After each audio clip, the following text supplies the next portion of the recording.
आप ये जो मैसेज डाल रहे हो ना कि बीजेपी की कार्यकाल में ना तो जवान सेफ है ना ये है। सर मेरी पोस्टिंग 2006 में J&K में थी, कुपवाड़ा में। वहाँ पे बॉर्डर पे एक रूल था, no first fire no more than 11 NM, यानी कि जब तक पाकिस्तान की तरफ से एक भी फायर नहीं आ जाता तुम कोई फायर नहीं करोगे। नो मोर देन 11 mm मतलब वो हमारे ऊपर RPG चलाएं, मोटरार चलाएं, कुछ भी चलाएं, हम 11 mm से ऊपर का राउंड नहीं चला सकते थे वहाँ पे। मेरे हाथ पे ओम गुदा हुआ है। इस ओम के गुदे होने की वजह से मुझे हाथ में रुमाल बांध के ड्यूटी करनी पड़ती थी वहाँ पे। अगर उनको ओम दिख गया ना तो छोटे छोटे बच्चे पत्थर मारना शुरू कर देते थे।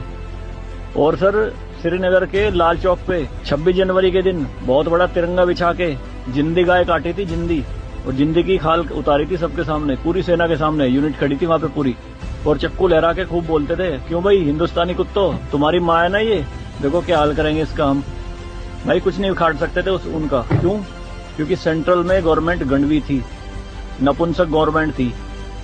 हमारे सर पे चौकी बना ली थी उन्होंने, जो LAC है ना, LOC, उस पे बिल्कुल वहीं 50 मीटर के दायरे में। और रात में बड़े बड़े स्पीकर पे माइक पे बोलते थे पाकिस्तानी रेंजर्स, अरे अपनी बहनों के एक रात के लिए हमें दे दो, क्या हुआ हिंदुस्तानी नपुंसको, चलाओ गोली। कुछ नहीं कर सकते थे उनका। 2014 में जब गवर्नमेंट चेंज हुई तो सेना अध्यक्ष बिपिन रावत साहब जब उनसे मिले तो उन्होंने बताया कि बॉर्डर के हालात खराब है सर, छूट नहीं है जवानों को कुछ भी। तो PM मोदी ने कहा था कि छूट मेरी तरफ से पूरी है, मैं नहीं जाऊंगा वहां लड़ने, तुम जाओगे।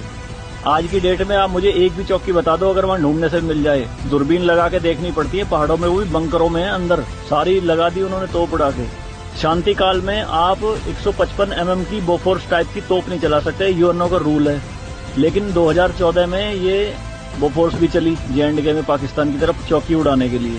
तो सर ये मत कहिए कि बीजेपी के कार्यकाल में जवान मर रहे हैं, ये हो रहा है।